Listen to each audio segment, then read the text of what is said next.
میں بشیر نامی ایک کسان رہتا تھا۔ وہ سادہ دل، خوش مزاج مگر بہت ہی سست تھا۔ کام سے جی چڑھانا اس کی عادت بن چکی تھی۔ صبح دیر سے اٹھنا، کھیتوں کا کام ٹالنا اور ہر وقت سائے میں بیٹھ کر گاؤں کے دوسرے کسانوں کو کام کرتے دیکھنا اس کا معمول تھا۔ بشیر کے پاس ایک زمین کا ٹکڑا تھا جو اس کی کام چوری کی وجہ سے خراب ہو رہا تھا۔ اس کی بیوی اور بچہ اسے روز سمجھاتے، بشیر اگر تم محنت کرو گے تو ہمارا بھی گزارا بہتر ہو سکتا ہے۔ ہر روز دوسروں سے مانگنے کی زندگی میں کب تک چلائیں گے؟ بشیر ان کی بات سن کر صرف ہنستا اور کہتا، اللہ مالک ہے، سب ہو جائے گا۔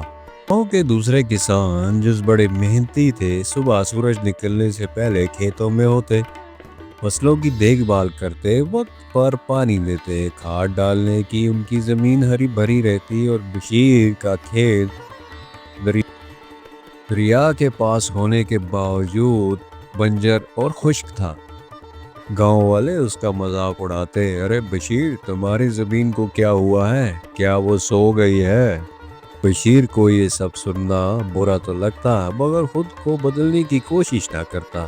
ہر طرف سے طنز، طعنے، مایوسی، غربت نے اس کو گھیر میں ڈال رکھا تھا۔ ایک دن اس کی بیٹی نے اسے روتے ہوئے کہا کہ ابو اسکول کی فیس نہیں دی، ٹیچر نے کہا ہے کہ کل سے اسکول مت آنا۔ روتا دیکھ کر بشیر کے دل پر چوٹ لگی۔ پہلی بار اسے اپنی کاہلی پر شرمندگی محسوس ہوئی۔ اسی رات وہ کافی دیر تک جاگتا رہا، سوچتا رہا دل ہی دل میں کہ اس نے فیصلہ کیا، اب بہت ہو گیا، اب میں بھی خوب محنت کروں گا اور اپنے گھر والوں کو غربت سے نکالوں گا۔ بشیر کی زندگی کی بہت اہم صبح تھی۔ وہ اٹھا، اس کی بیوی اور بیٹی حیران تھے۔ وہ جلدی تیار ہوا اور کھیت کی طرف روانہ ہو گیا۔ پہلے اس نے زمین کو غور سے دیکھا، چونکہ زمین بہت عرصے سے بنجر پڑی تھی تو اس پر ہل چلانا بڑا ضروری تھا۔ اس کے دماغ میں آیا کہ کیوں نہ سب سے پہلے میں سبزیوں کے بیج بوؤں تاکہ پتہ چل سکے کہ زمین میں کتنی طاقت ابھی باقی ہے۔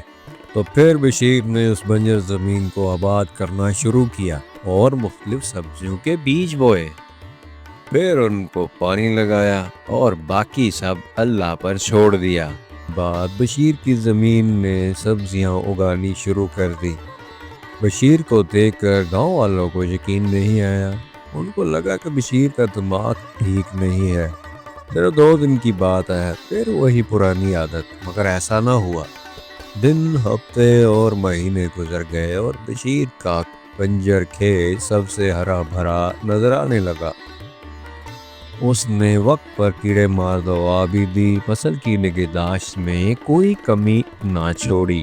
پکنے کا وقت آیا تو بشیر کی زمین نے سب سے زیادہ پیداوار دی۔ گاؤں والے حیران رہ گئے کہ جہاں وہ ایک وقت دوسروں سے قرض مانگتا تھا، آج وہ گاؤں کے سب سے کامیاب کسانوں میں شمار ہونے لگا۔ اس نے اپنی اگائی ہوئی سبزیوں کو بیچا، اچھا خاصا منافع کمایا، بیٹی کی فیس دی، بیوی کے لیے کچھ خریدا اور گھر کی مرمت کروائی۔